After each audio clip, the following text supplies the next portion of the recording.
Good morning, good morning, good morning. You are listening to Church Without Walls. Come to you every Monday morning, 11 to 12 Central Standard Time, in the studio of the New Orleans Talk Network. You can also visit up on Facebook, YouTube, and Instagram. I'm your host, co-host Charles Stewart, and also co-host is the Reverend Dr. Anthony Williams. We come to you every Monday morning. We are Church Without Walls. We come to share with you what we learned in our church house on Sunday, and we come to share the good news with you. And we so happy that you would join us today. Church Without Walls. We want to inform you about your community and your way of life. And we want to try to improve your life. That's our only reason for coming to you every Monday morning. Dr. Williams? We're just going to talk to you about some things that happen in the church and the things that's happening in the community, and how are these people that are running for office going to perform those platforms. Okay, and to our listening audience, we thank you again for listening, and you want to get in on the conversation today, you can call 504-341-8255. And we have on the phone with us today, supposed to have been in the studio, but something came up, co-engagement that he had. But anyway, he's going to be with us by phone. And I understand also on Facebook, a young man named is David Weathersby. And he is a candidate for District 1 in the city of Kenner. And he was supposed to be in the studio with us this morning, but like a circumstance happened that he can't be here, but he is on the phone, so we're going to talk to him about his candidate for being councilman in District 1. Mr. Weathersby, are you there? Yes, sir. Yes, sir. I'm here.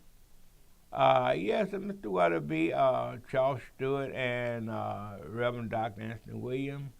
We happy to have you on the show today, and we want for you to tell our viewing audience and the listening audience about who you are and why you want to be councilman in District 3. I mean District 1 instead of Kenner. Okay. Can't hear. So, Mr. Weathersby? yes, sir. Can you hear me? Barely could hear you. Talk a little louder. Can you talk a little louder? Hello. Is that better? Hello. Mr. Weathersby? Hello. Hello? Can you hear Yes. us?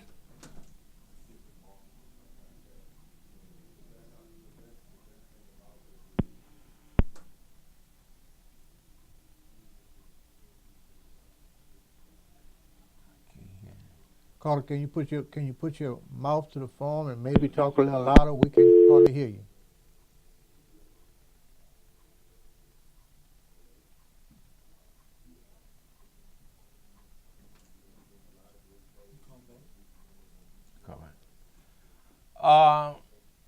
Mr. Weathersby was on the phone. We having technical difficulty, but while we're waiting on the program director to get him back with us, Mr. Weathersby is a young man. He's running for councilman in the city of Kenner, and he had called and he asked to come on the show, and he also to let the people know who we are and what he planned on doing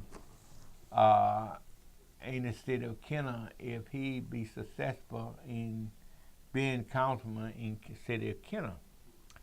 Now, I want to say that many elections going to be coming up pretty soon. The sheriff race in Jefferson Parish coming up also. In the city of Kenner, got election coming up in various different cities. In Jefferson Parish, you got in the future, you got election coming up in District 3, District 1, and also you can go 1 through 5, and if you add it to a large seat. But want to say to the listening audience that as we look forward to the future primary in the African American community, it's 2 seats that I think that the black community should focus on, not just District 3. You have District 1, which I think is a winnable seat. If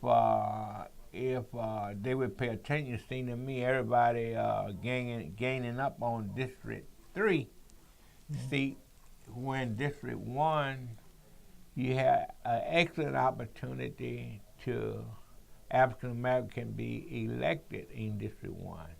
Well, Charles, what the community need to do is pay attention to all of the seats that are becoming available in Jefferson Parish now.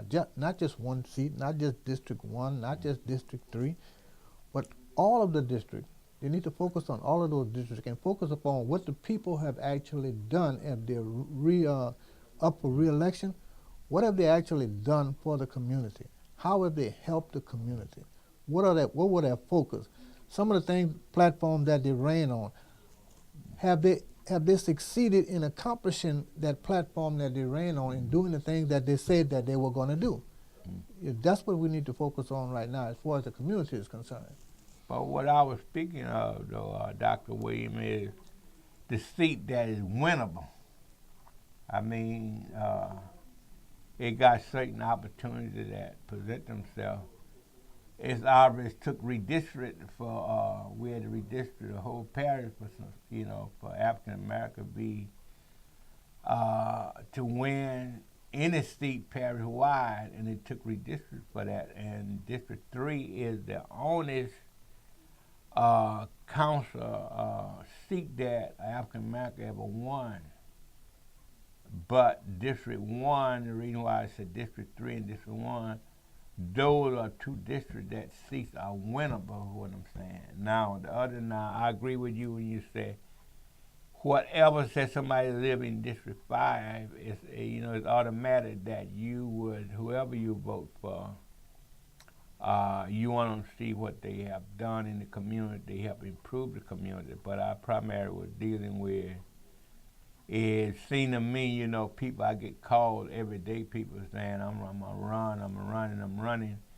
And all the focus on District 3 because they feel, any African American candidate where they feel they have a legit chance of winning in District 3. But I'm saying they should also focus on District 1. They have an opportunity that African American win. A lot of times, Charles, we focus upon the polling, that people go out and poll these various districts, and they fantasize or they fictionalize the polling system to say that we can't do this in this district because of. What we have to start focusing upon as far as the community is concerned is that we can, if we put forth our best effort to make sure that certain things happen. And that takes organization, that takes putting things together so that people can have the information on what this person have actually done in the community. Not necessarily just what their plans are, because everybody has a plan, right, but everybody doesn't implement those plans. And that's some of the things that we have to worry about. Mr. Weathersby is back on the phone? Yes, sir. Can you hear me? Yeah. I can hear you loud and clear, Mr. Weathersby. Good. And we gonna go like we just starting the program. We starting the program already because certainly we want the people in the city of Kenner to hear you and know who you are, and certainly that you can introduce yourself now to the people of the city of Kenner and to the people of Jefferson Parish. Yes, sir.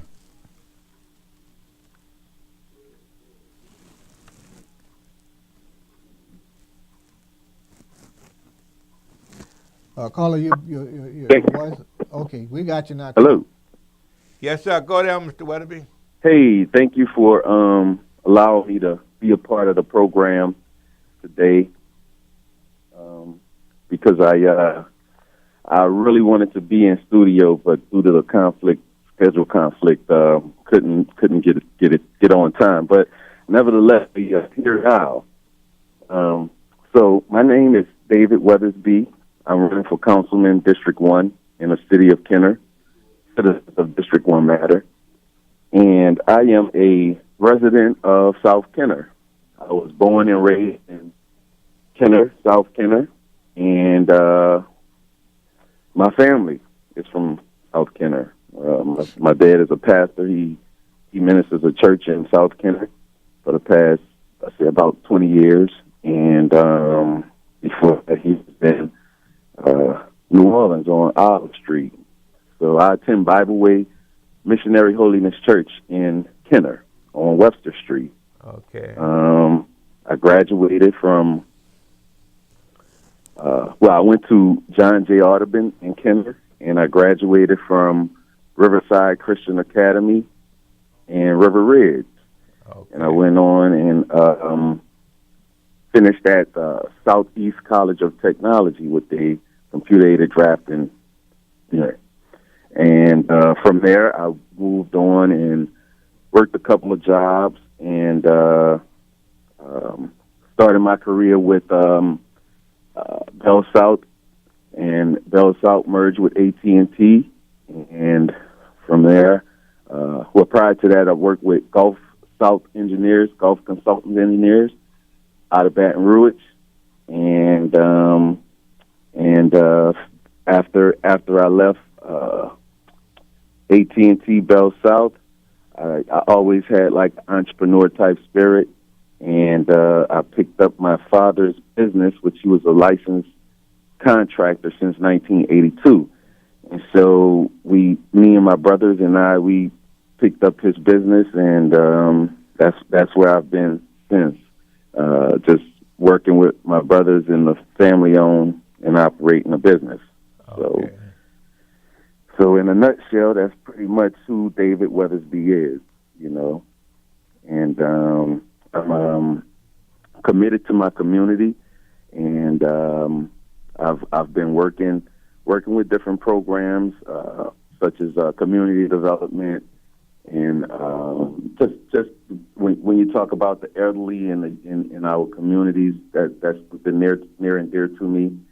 And in the past, you know, I use my skills to just rehabilitate some of the homes and do upgrades to some of the homes for the elderly, you know, energy efficiency. And, you know, when it's cold, like the cold spell that came through, you know, just so that's pretty much, you know, who I am and what I've been doing for the past years. I am married. I have a beautiful wife, Jakeisha Johnson Weathersby, and I have 4 beautiful kids. Okay. 2 girls and 2 boys. Okay, that's a blessing. Yes, sir. Yes, sir. And so I work hard to, you know, provide for the family. So Mr. Weatherby, yes, sir. what is your platform? What is it that you're trying to do in the community, in running in that district?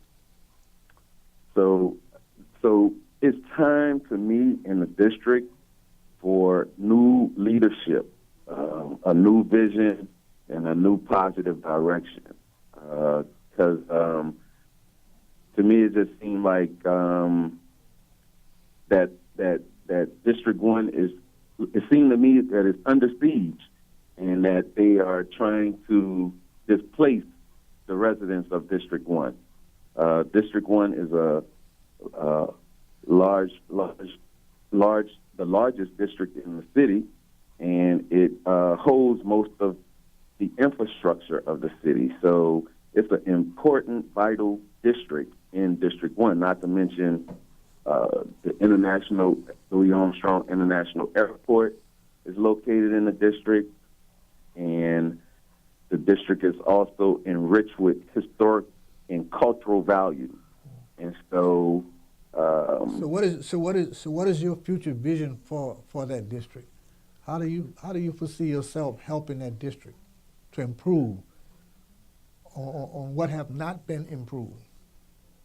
So I like to say, just for one example, the airport. I would like to see more economic development initiatives happening with the airport and developing some technical assistance for small businesses in that district, and also the youth. The youth community center is in dire need of some repairs where that we can utilize it for the kids, get some computer literacy, maybe coding programs, where that they can partake in the technical boom that's happening within the surrounding areas, and just empower the community and make it a beautiful district to live. So street lighting. So since you have that technical knowledge, how would you like to see that being utilized in the community?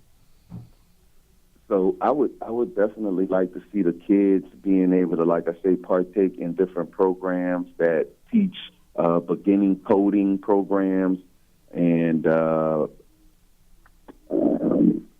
not to mention even if we can set up, say, like a program where we could teach them hands-on trades.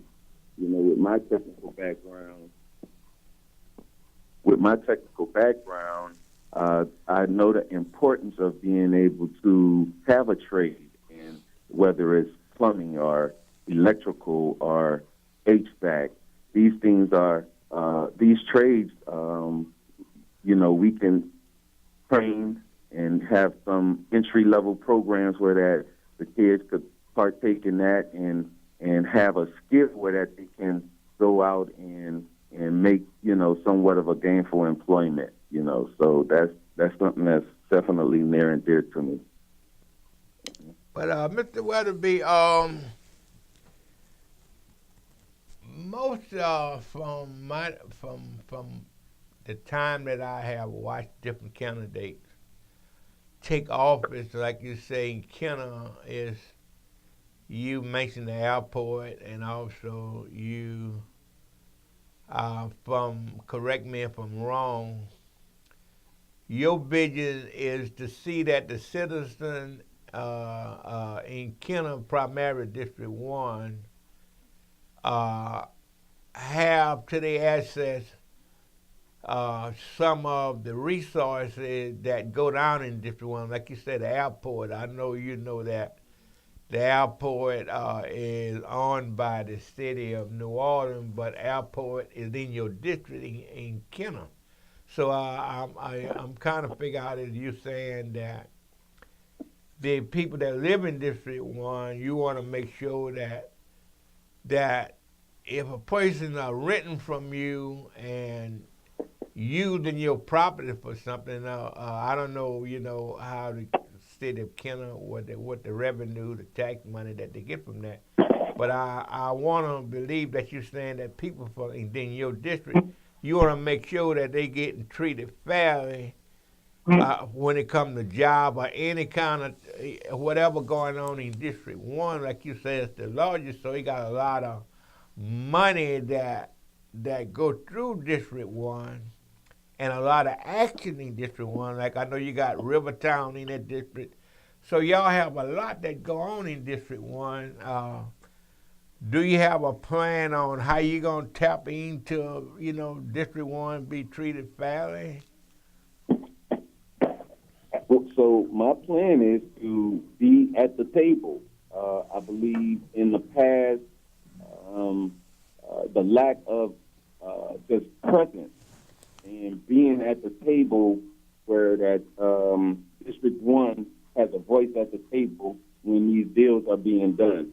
And when these developers come in and have plans to develop in District 1, you know, my plan is to be at the table and negotiate. And I believe that's a differentiator between me and my two opponents. With my background of expertise and skills in implementing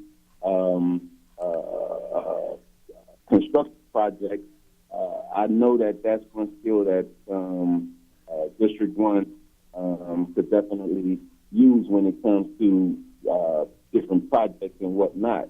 So basically, just my plan is to be present, be at the table, and speaking up on behalf of different development, and especially with the airport. And as you mentioned, the airport, the impact on the drainage and the increased traffic. The plan to me is flawed. It did not have citizens of District 1 out of that hand. You come with $1 billion project, and I mean, I haven't seen much of anything as far as small businesses, existing businesses, or new businesses that the city had in mind when this development came. As a matter of fact, since the development has started, we've seen an increase in flooding in Hampton City, in Lincoln Manor, in South Kenner, and so the drainage is definitely an issue that obviously wasn't discussed. It wasn't something that they felt necessary to consider when they come with this $1 billion project. Not to mention the flyover, the traffic. So once this expansion is complete, you're going to have an increase in traffic, which is going to have a negative. It's going to have a negative impact on existing businesses due to the fact that the traffic is going to be horrendous. There's a project in the queue right now, I believe, but for the flyover, and this is what's going to connect your major intersections to access the airport. But that project isn't slated to happen until 10 years from now. So just think of the increase of traffic and the burden that's going to put on the constituents of District 1. And another no incentives for new businesses located in the district or existing district. So it's just a lot surrounding the airport where that was somewhat of a missed opportunity for economic development for District 1. But I know there's some other things like the traffic plan, which to me, that should have been first. We should have considered the traffic in that local area first before we come with. But I believe that the leadership was so focused in on getting this airport built for the Tri-Center that they didn't. District 1 didn't matter. The citizens of District 1 didn't matter. Their plan was to get this up, make the good showing for the city of New Orleans, and basically they just whoever was representing us didn't do a careful job. Well, Mr. Weatherby, the money that's coming into the district where you are, District 1, what's your position on seeing that money is equally distributed among all of the people? What method do you think you could use to help to put that situation in its proper perspective? So I would like to form different programs where that new businesses, along with existing businesses, partner up and create opportunities. That's pretty much so. It's like a partnership thing where we have the city, private, and city-owned come together and create a partnership where that we could help empower District 1 as far as economic development. What methodology would you use as far as getting other senators to work with you, especially when you have a program coming before the council members to help them to support you in whatever it is that you're trying to work out within that community? So, you know, I see the burden on the district, and I see the people are thirsty for new, innovative ideas, and that's the plan that I have to utilize the skills and the skill set that I have to implement this by way of public hearings and public meetings and town hall meetings and involving the community, and from there bringing their concerns and needs to the table and coming up with solutions to identify and address those issues. Let me ask the question, Mr. Weatherby, and I know you're not a councilman, and I don't know if you would have a way of knowing. You said earlier that District 1 is the biggest district in the state of Kenner. Mm-hmm. Okay, if it's the biggest district, when the money Comes in. distributed for each district, either you say when the pie be cut, how you think the pie being cut equal to District 1, you know, for how the money being appropriated in different districts, have you think that your District 1 have been treated fairly? I believe that it's time for new leadership, and I believe that, yes, we are geographically the largest district in the city, and I believe that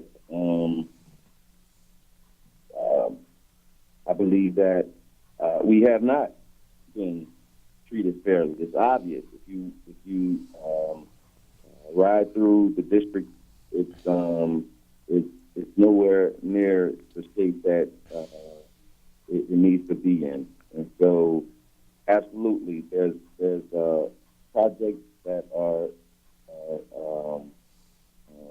in the queue now, and there's funding out there that it just takes some leadership to initiate and know how to implement programs to benefit the district.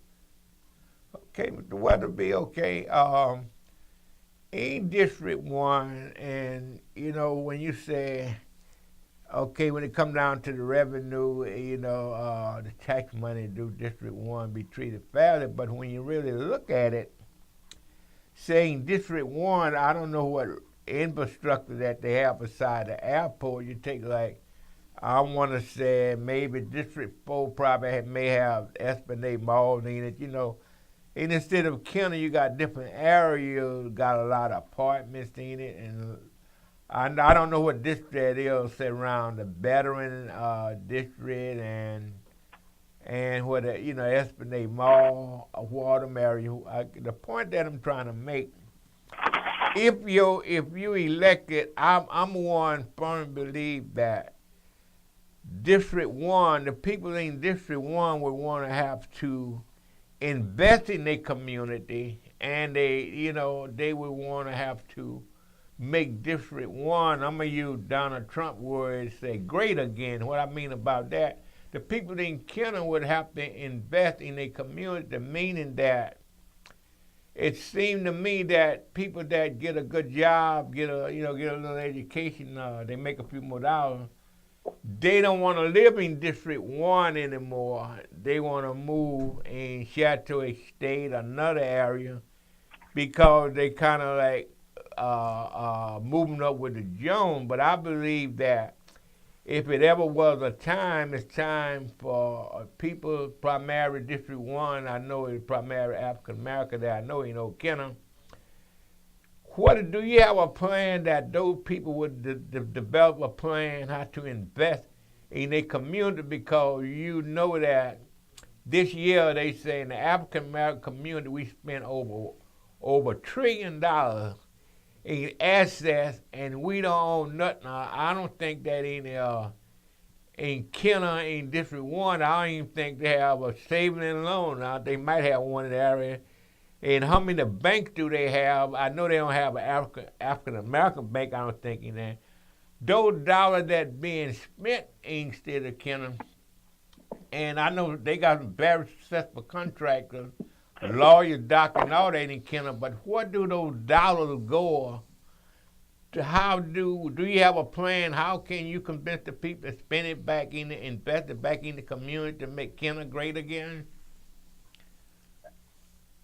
So what I would say to that is that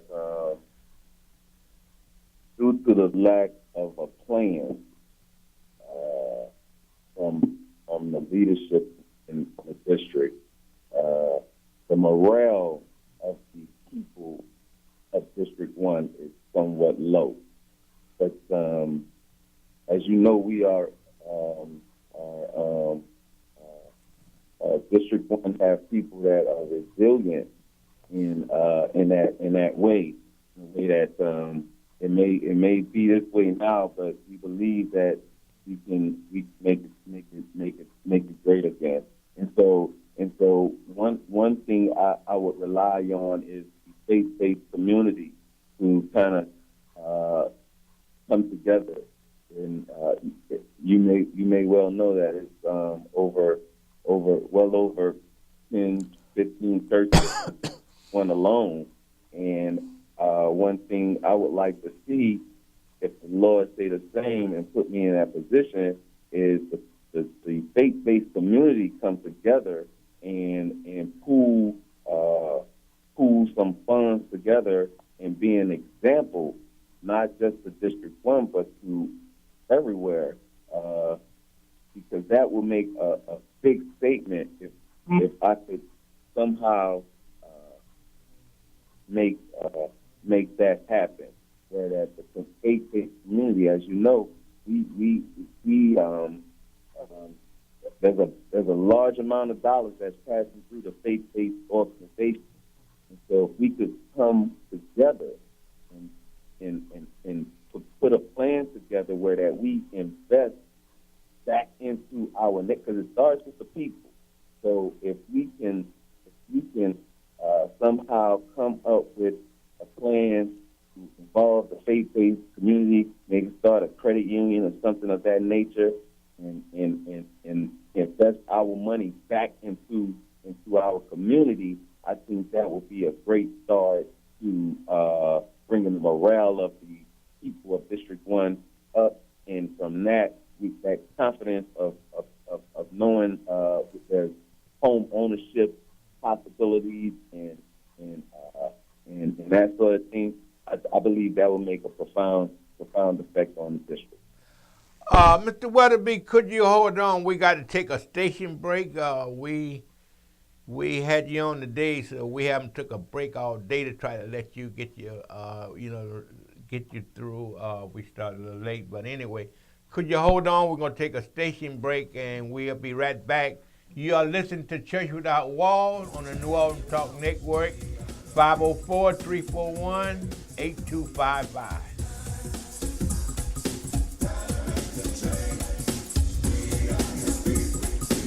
Yo, Mob, kick it for me one time.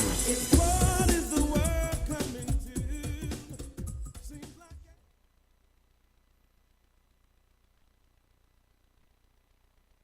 Hi, I'm Prophetess Charlene Duforce. And I'm Bishop Carol Duforce. We're Living Witnesses Ministries, and we come to you live every Wednesday morning On the New Orleans Talk Network from 11 a.m. to 12 noon Central Time. And it's called Living by the Word Daily. So we ask you to tune in and listen to us as we begin to teach the Word of God according to today's events. Thank you, and God bless you. Thank you. What is New Orleans Talk Network? It's today's hottest topics with an added flair. You get ready, because the conversation will be hot, and better yet, mobile. Download the New Orleans Talk Network app, available on Android, iPhone, iPad, and you can listen to us on the web at www.neworleanstalknetwork.com. Write down our talk line at 504-341-TALK. That's 504-341-8255. Interactive and worldwide. That's what we are. Join in on the real conversation and tell a friend about the New Orleans Talk Network.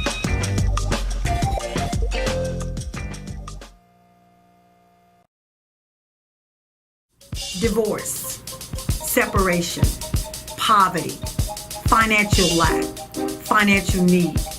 Most issues that we're not dealing with in the church setting.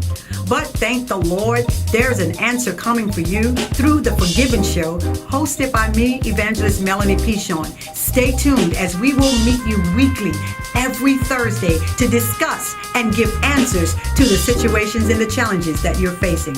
Remember, show starts January 18th, 2018.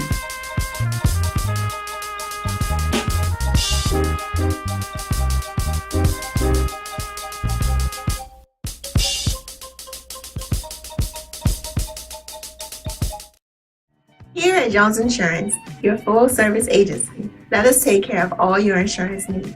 We provide homeowners insurance, flood, rental, commercial, auto, and life insurance. Don't let the unexpected tragedy destroy your family's future. Here at Jones Insurance, 7603 West Bank Expressway, Monroe, Louisiana, 772. Contact Lois at 504-348-1492. Yep, yeah. Here we go. Oh, yeah.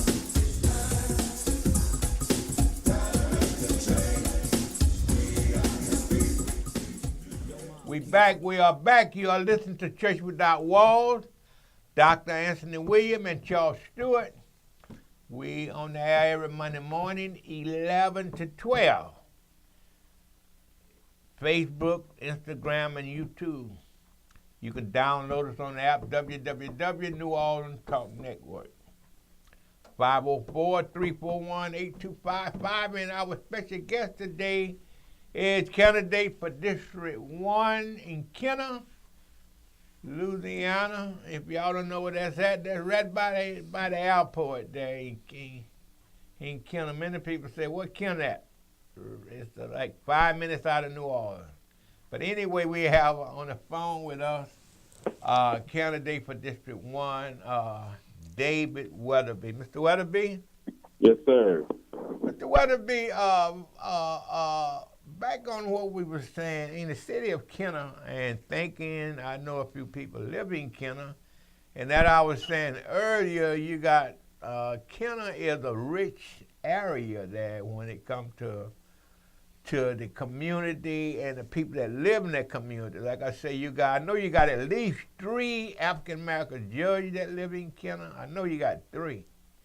And you may have more than that. And you got successful businessmen. Y'all got Richardson Funeral Home. So you do have some wealth in Kenner. I remember the Burton family had a pharmacy. So a lot of great people that live in Kenner.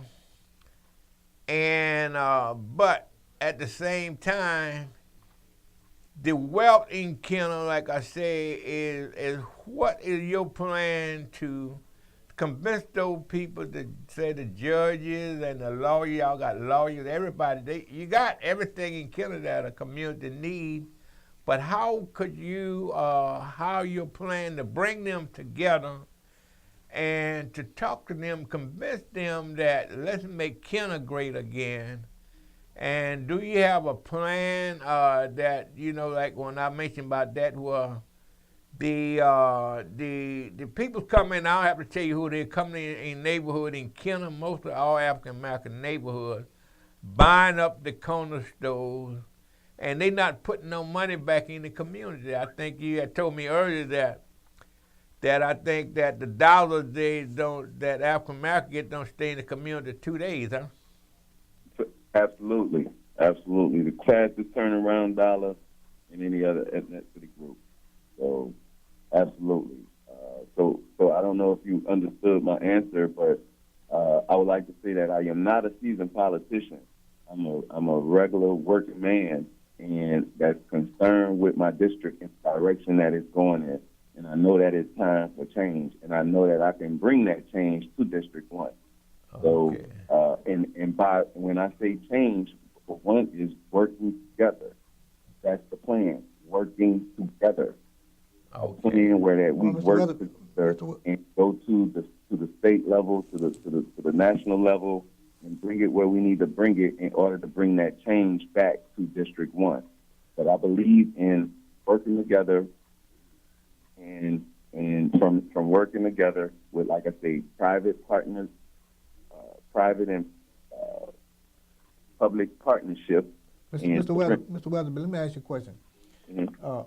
You spoke about the faith-based organizations. Mm-hmm. Okay.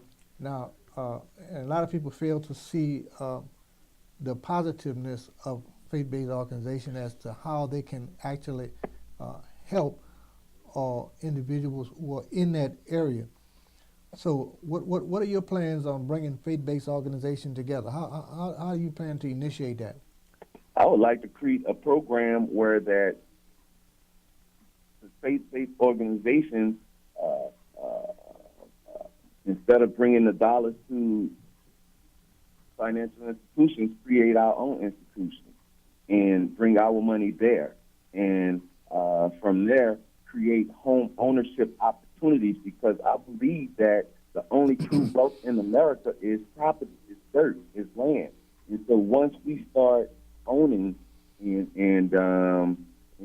creating ownership. The reason I asked you that question is because when you talk about faith-based organization and the amount of money that goes to those to the faith-based organization, a million, maybe even trillions of dollars. So we don't have a bank. Right. We can all put our money in and go to say, well, we need a loan to do this. We don't have a major supermarket within the area where we can go and say this is black owned and not necessarily just black owned, but where we are actually commanding some of the dollars that are actually coming into the neighborhood. So what would be your initiative on trying to organize and instill some of that to happen within the community where you are? And absolutely. I'm not sure if I'm disconnecting here, but a credit union, if we could develop a credit union that we own, as far as the faith-based organizations coming together and creating a financial institution such as a credit union, and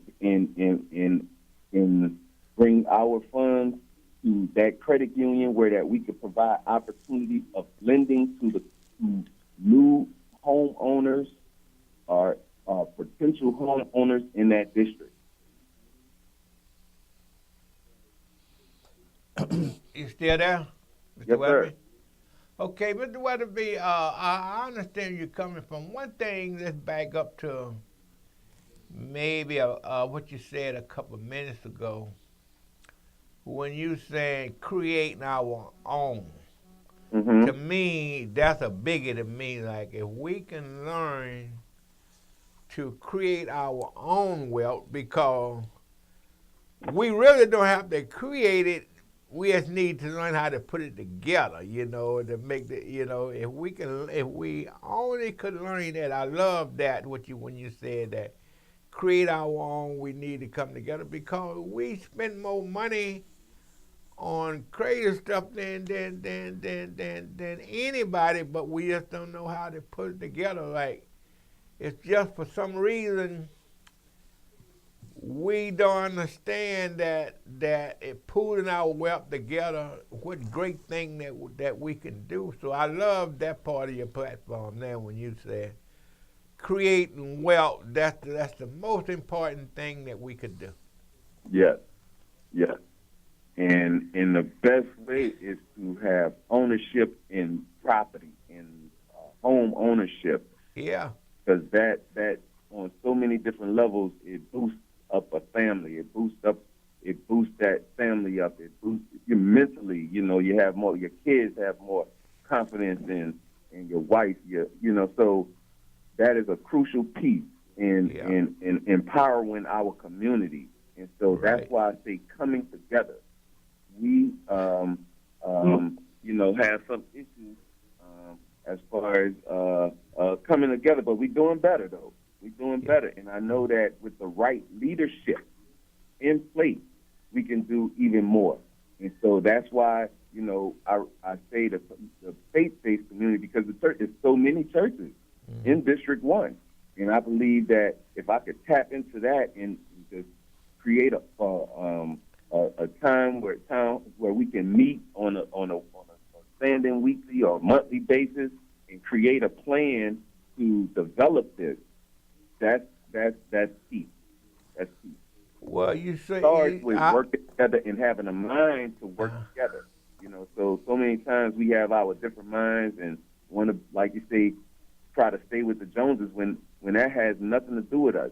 We need to be looking forward to creating wealth, generational wealth, something that you can pass a business on to your kids or your grandkids, and the knowledge of how to operate that business and create opportunities for the community. This is what I'm talking about. Right. And it's time out, you know, Mr. Weatherby, for us complaining about we ain't got this here. I mean, that's a lie. We have it. God giving us, blessing us more than I would say than any time ever. We just don't know how to pool our wealth. We have a lot of wealth. I mean, you see more African American riding BMW or Infiniti than the man in the moon. But what they not investing nothing into the community, and that is the problem. So we need to stop begging, saying that we're not treated fairly. I mean, people treat you how you treat yourself. If you got wealth, they accept your wealth. I mean, you can go to, I mean, right now, almost anybody can go and get a new car. They make that available for you. But can anybody go into the bank and say, I want to borrow money, open up a business in the community? They have a problem loaning you that kind of money. Why? Because you don't have nobody sitting on that board that represents you. And that's what meaning when you're saying pooling your money together, build infrastructure, and that you would be able to say, Peter Joe come in and say, I want to open up, Suzanne say, I want to open up this beauty salon in the community, and they want loan you the money. And to make a quick story short, the guy that created the Afro Sheen, this guy had A+ credit at his bank, and he went there to borrow $3,000 to start that business, Afro Sheen. The bank turned him down. He couldn't understand it. On his way home, he told his wife, I can't figure this out. So he stopped at another branch, and he went in and he told his wife, I went in and asked them to loan me $3,000. They turned me down. Said, but they asked his wife, said, what you tell them? So I told him I want to start a business. She said, honey, go try this bank here. She said, go in there and tell them we're going on vacation. He went right in another branch, and he told me he want to borrow $3,000. They said, well, you got excellent credit. He said, what you want to do? He said, I want to go on vacation. And when he said, I want to go and take my wife, they said, well, just sign right here. They gave him money. But they were loaning him. My point that I'm making, they want to loan him money to go on vacation, but they didn't want to loan him money to go in business. So, but anyway, Mr. Weatherby, we got to wrap this up. The lack of knowledge, you perish. And so, with the knowledge that I have, as far as when you have the opportunity to buy a new car, you don't want to go in and make foolish mistakes. So, you know, it takes some training and learning how finances work. You know, so that'll be a part of the plan as well. Because okay, Mr. Weatherby, I'm sorry we got to cut you off. We went overtime. We started a little late, but anyway, we appreciate. We have you on at a later date. Okay. When you can come in the studio, but we Gotta wrap glad. it up. Gotta wrap it up. We got to wrap it up, but we happy to have you on the show, and we'll invite you at a later date. And to all our listeners, we thank you for joining us today. We want you to know that we love you, and we thank God for you, and we love everybody. It's time for us to make a change. Remember, we always say there's no such thing as being half dead. If you're dead, you're dead. We love y'all. Have a great week.